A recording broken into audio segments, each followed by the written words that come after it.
Shares for beginners.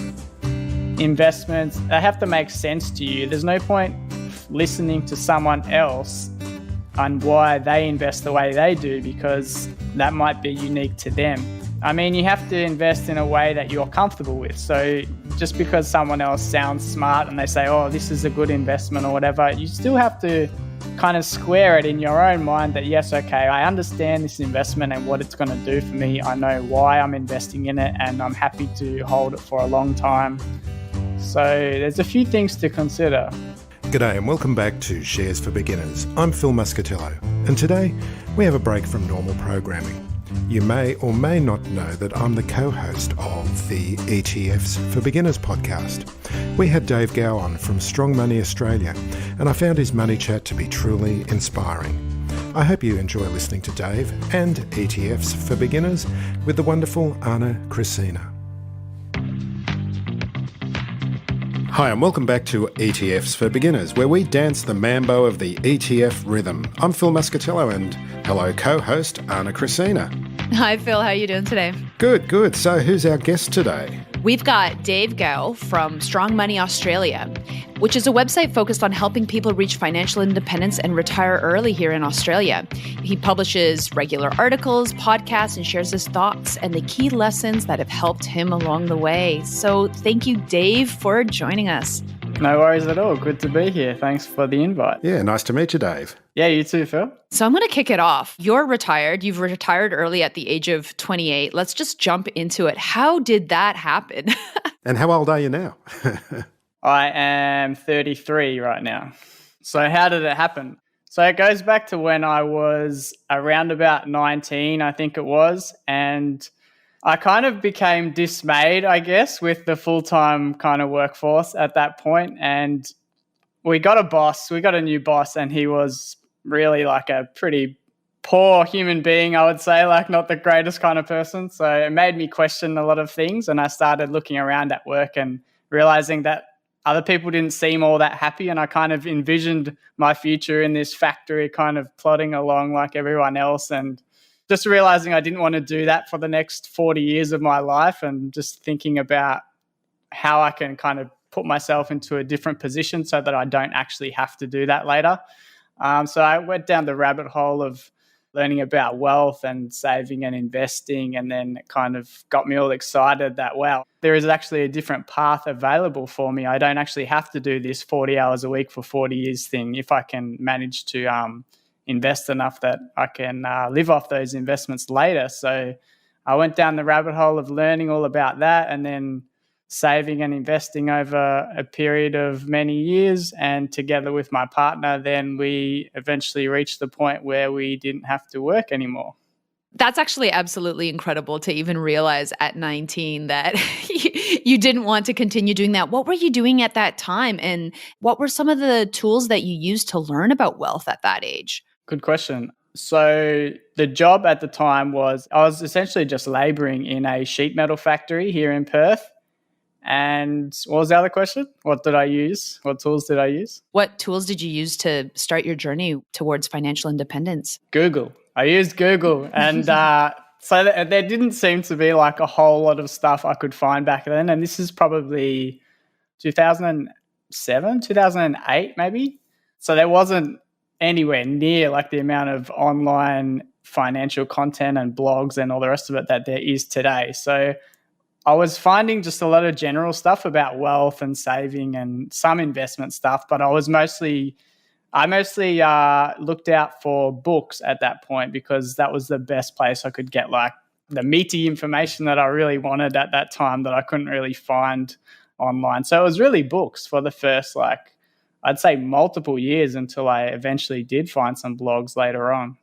So, of course, you used books to learn a little bit more about financial independence. And within those books, or I guess in your research, what was it mainly focused in? You know, did you look at investing in shares? Was it in property? What started this whole journey? Yeah, so even the books around back then were mostly focused on investing and long-term wealth creation, not so much on financial independence, and definitely not on retiring early or anything like that. I mean, these kind of concepts have more exploded in the last 5 to 10 years, I would say. So they weren't around back then. So it was really just investing and general wealth. And so I chose, as most Aussies do, I chose to focus on property rather than shares, just because it seemed to make more sense to me at the time. And that's kind of what I could more intuitively grasp and understand in a kind of a simpler kind of way. So that's the path I took. And it wasn't until later that I learned more about shares and then eventually went down that path too. At the start, it wasn't so much about an investment. With financial independence, it's about saving as much of your income as possible. So how frugal did you actually get? Yeah, so I suppose I intuitively made the connection that, well, if I want to build enough wealth and have enough investments that I can live off, I need to save a lot. And so the more I save, the more investments I can buy, so I'll get there faster. So yeah, I ended up being quite frugal. I'm someone who is quite happy to go without a lot of things. I feel like my needs are very, very little, I guess, and I can still be happy with a pretty simple life. So how frugal did I get? I think we've saved roughly like 70% of our incomes for quite a few years. I mean, it was up and down, obviously, and not every year was like that, but I think that was like more the peak, 70 something percent of our incomes.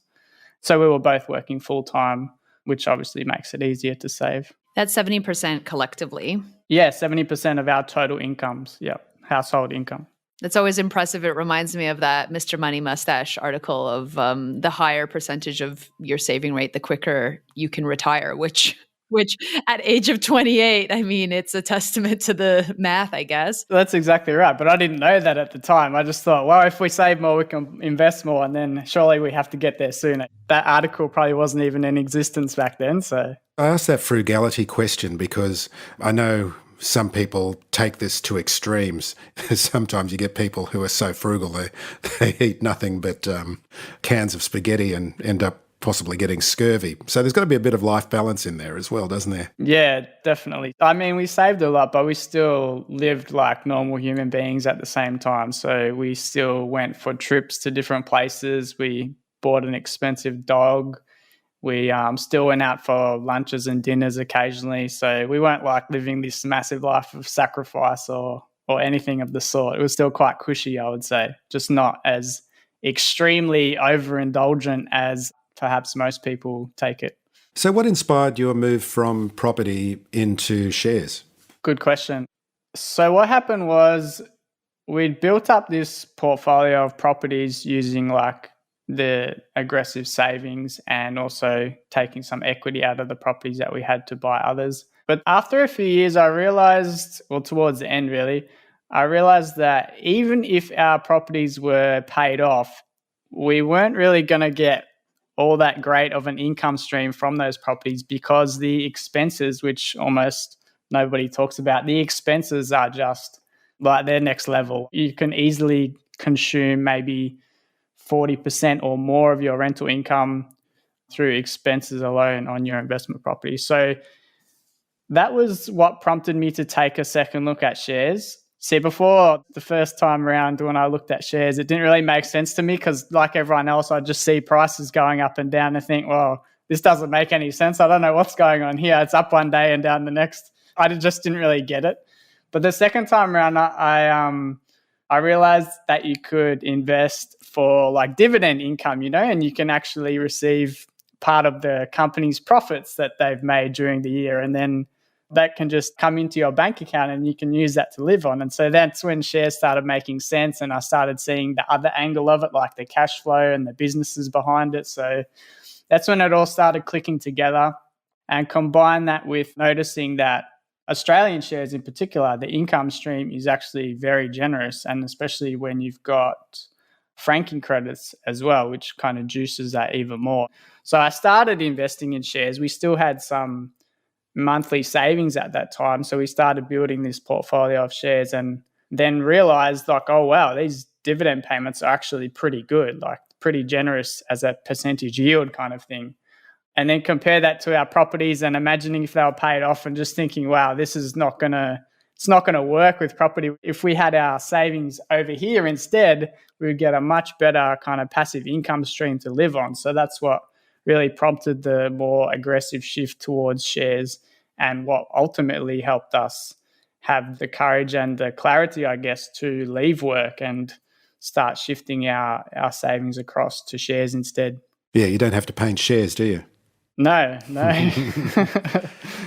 So as part of that process, because you started when you were talking about shares, is that you didn't understand them because they just seem to be going up and down all the time. Have you been comfortable with that kind of volatility while still focusing on the dividends? I have, yeah. I've found that it probably kind of all goes together. So when I realized, okay, it's more about the businesses behind the scenes and the profits that they're generating, which underpins the value of those shares, that's when it just melded together in my head and made sense. So I'm able to kind of pull myself away from focusing on the prices because I realize that there's something else going on behind the scenes, obviously the cash flows of the businesses. So focusing on that, or kind of just remembering that fact, has really helped me ignore the price movements. And then obviously the dividends hitting the bank account every quarter or whatever, that really helps as well. That's like a tangible source of cash flow. It reminds you that these businesses are generating profits. It's not just all about squiggles on the screen. Those two things really combined just help me focus on what's more important and not worry too much about the prices. You mentioned their quarterly distributions. That sounds like ETFs to me. Have you moved into the ETF space? Yes, I have. So when I started initially investing in shares, which is probably 7 years ago now, I actually started in individual stocks and individual companies, and I found it interesting to research the different companies and what they do and which ones I like and didn't like and all the rest of it. So I went down that path for a little bit, and then I later found out about more diversified options where you don't really have to do anything, like listed investment companies and then index funds and stuff. So as I kind of moved into retirement, that became more attractive to me, the not having to do anything part and the whole passive income stream type situation. That became much more attractive. So I ended up stopping the stock picking thing and moving to like diversified funds and ETFs. I always love hearing these type of journeys, right? Like you first started out in property, you realized, hey, that's not really working for your strategy in terms of wanting to, maybe retire early or have financial independence, whatever you thought or called it at the time. And then how that evolved into buying individual shares. And you mentioned, I think, LICs and ETFs. I'd love to hear a little bit more about what your strategy is now or how it's changed over time and how you actually think about all of those different things in terms of risk, diversification, and so forth in your own journey over time. Yeah, that's a really good question. The main thing that has changed, I would say, over the period, probably the last 5 years or so, is I'm wanting to be like a lot more hands-off with my investments. I'm wanting to like earn a good return, but like with minimal effort kind of thing. I just want like that passive income stream coming in. And so I'm more interested in having like a more diversified portfolio where I kind of know, okay, this portfolio is going to be basically the same as it is now for the next 30 years or 50 years. I know that this huge basket of companies is going to keep generating profits and paying dividends basically for the rest of my lifetime. So I really like things that I don't have to think about too much.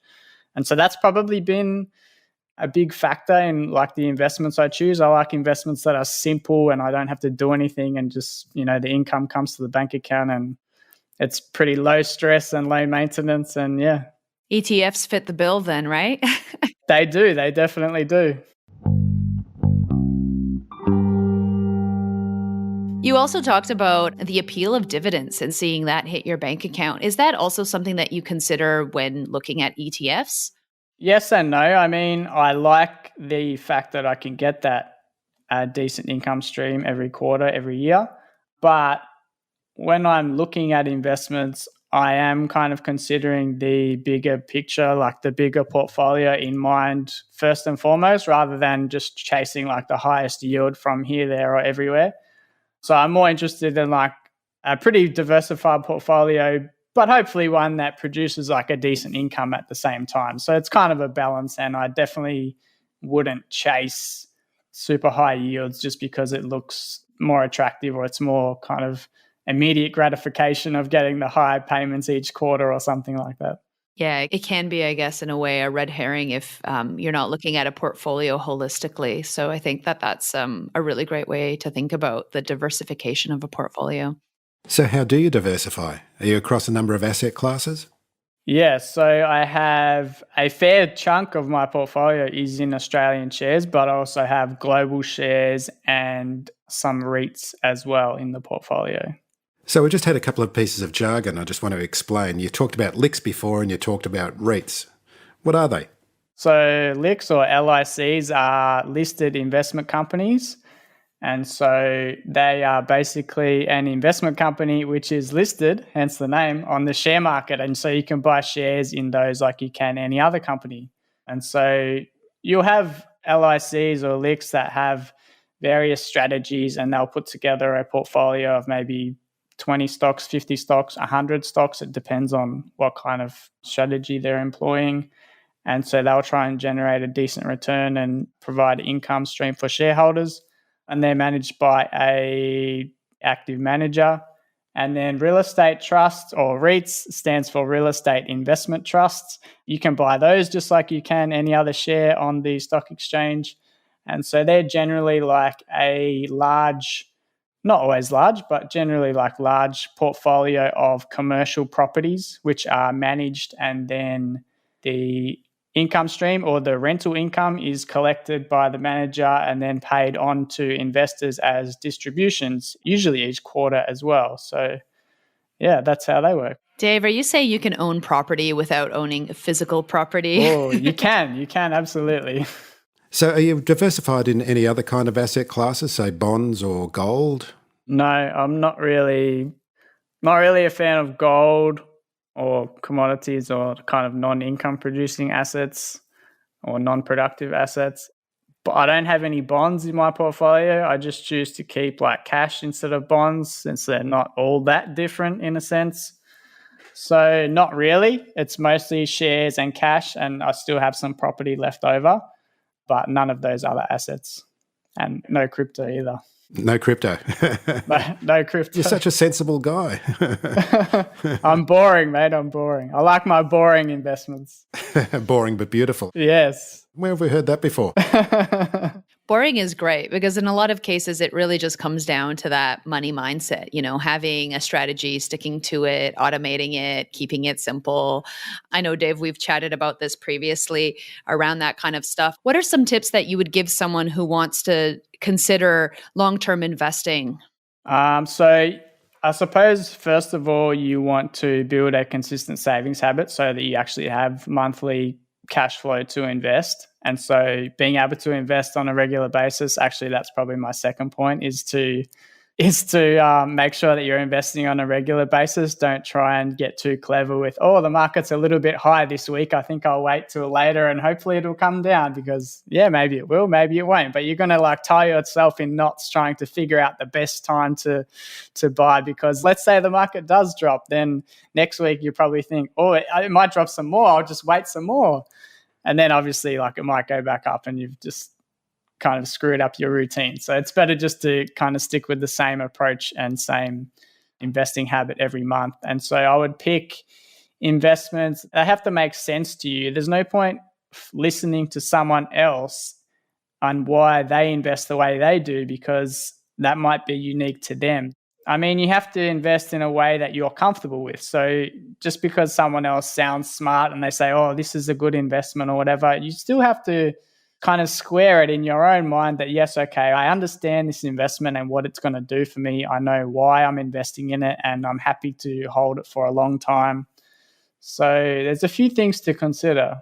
This is really where personal responsibility comes in. So many people want to be told what to do. And you kind of naturally learnt yourself and taught yourself how to do this. But again, it is personal responsibility, isn't it? And taking command of your actions.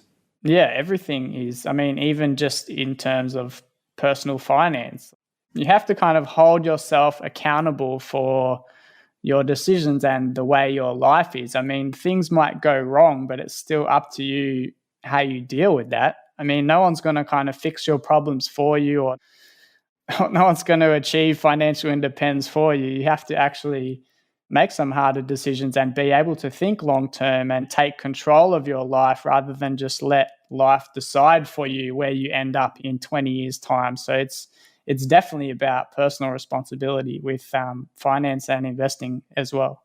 And how much time do you spend on your investments? Not much. Not much at all. A better question would have been, how much time do you spend writing or thinking about financial independence? So I spend a bit of time writing about it these days since I have a blog. But yeah, not much else on the investing side. But yeah, I think about personal finance and financial independence quite a bit because it's a topic that I'm really passionate about and an area where I'd like to help people improve their lives and get better outcomes for themselves by sharing like what I've learned and what kind of principles and lessons have helped me along the way. So just trying to pass that on and help other people do it for themselves as well. When someone arrives at your website and page for the first time, what do they find in the Getting Started section?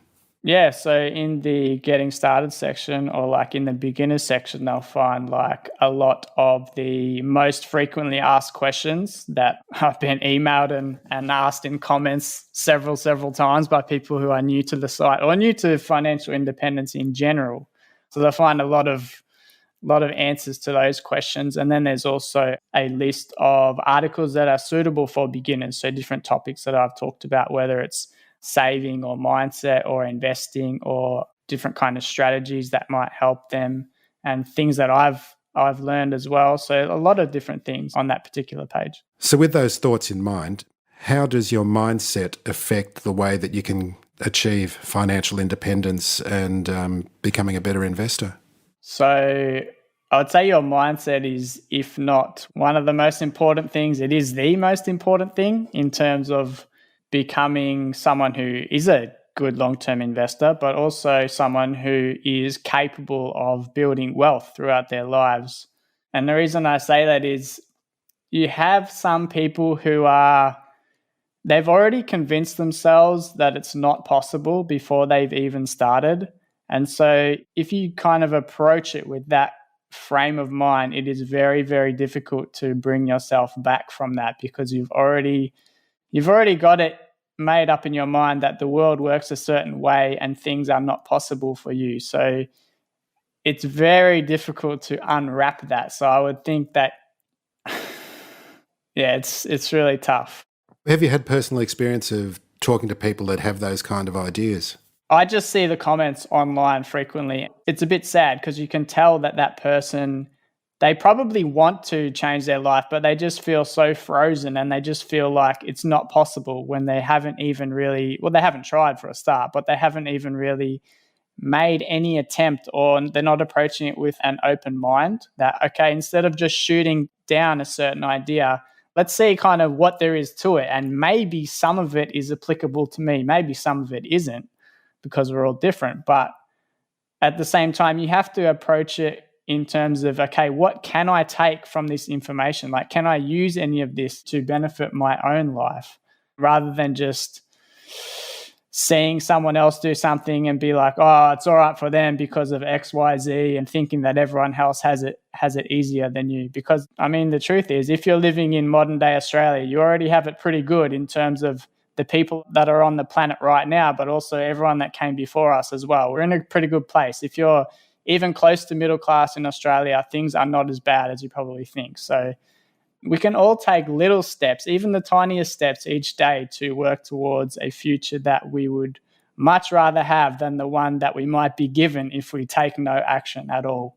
Those little tiny steps, I think, end up becoming quite big steps over time, right? Like you do these little things. And I think you mentioned previously the two different areas where different steps can be taken. Some of it is in the saving side and some of it is in the investing side. And both of those are two different levers in a part of the same strategy, right? You were talking about saving 70% because you wanted to invest more, and they go hand in hand. So a part of it is, how can you decrease your expenses by increasing your income? So I'd love to hear from you in terms of thinking around saving and investing. What are some of the first tips that you would give someone who's on their journey? Yeah, so obviously you want to get that savings rate up from, hopefully it's not zero right now, but hopefully you want to get it up to a higher percentage than it is already. And you can do that by either spending less and optimizing your current expenses, your current lifestyle, or you can also do that by earning more and kind of making those expenses a smaller portion of your overall income. And so both options are really good, but generally the easiest option to start with would be to look at your spending first and see where you can maybe cut back on some things that aren't really as important to you as you might think they are. I mean, it's worth going over your finances probably once a year or maybe even twice a year to see all your current expenses and are you really getting value from those things, or is it just something that you've kind of built into your life, but you're not really kind of getting the most enjoyment from it for the money that you're spending? So after you've kind of optimized that a bit, then you can really look at increasing your income, whether you do that by working more hours or switching to like a better employer, or you could switch industries, or you could start a side gig or something like that. And having already kind of gotten your spending under control, it's going to mean that when that higher income starts coming in, you're going to use all of that more income more productively because you've already kind of nailed down your expenses and you've already got that savings habit in place. So I think that's really helpful to do first, and then you can look at boosting your income a bit later. Those are fantastic tips. And I had another question because I know your investing journey started mainly with property. If you were to go back in time, would you do it the same way, or how would you change how would you change the trajectory of you retiring so early at the ripe old age of 28? That's a really good question because people automatically assume like, oh, you started in property, you retired early, you must have made so much money from property. I mean, it would be nice to say that we did, but it didn't really work like that. I mean, some of our properties did quite good, but some of them honestly did like terribly. And how many properties did you have, if you don't mind me asking? 8. Yeah. So our returns were actually, I would just classify them as like okay overall. And so starting again, I wouldn't go down the property path, which like kind of surprises people because they assume, oh, that's how you did it. How can you say you wouldn't do that again? But it was really like that savings rate, that aggressive saving year after year that ended up being like quite a lot after, 8-9 years or whatever. And that's normal for like a 10-year time frame because compounding takes like quite a while to kick in. So it's very normal for people that a lot of their wealth in the first 10 years comes from saving rather than it does from like big investment returns. So I would go down just a very simple share portfolio route. I would probably just pick 1 or 2 index funds, like a broadly diversified portfolio, just with a couple of funds, and then that would be it. I would just save as much as possible and throw it in there every month. And then that would be pretty much it. I would just keep it super simple. It's interesting to hear that you would go back in time and literally buy 1 or 2 index funds, because in a lot of cases, people think that you need so many, but with ETFs, you can often access a whole range of industries, a whole range of countries, and actually be quite diversified in just one ETF, for example. Yeah, it's strange, right? Because people think, well, you need like a long list of funds because it kind of looks more diversified if you have this portfolio with lots of different things in it, but it doesn't really actually mean you're more diversified because you can have one single thing and it has like 5,000 companies or something monstrous like that inside it. So yeah, it's definitely not just how many funds you have, but like what's underneath the wrapper that matters more. Yeah, or how many of your funds are actually the exact same indices. Like overlapping ones? Yeah, overlapping companies, overlapping indices. I mean, that's the other thing that doesn't get talked about quite as much when people start to buy more and more and hold more in their portfolio and realize that actually there's so much overlap. Yeah. You're not going to increase your returns with the more funds you have. Really?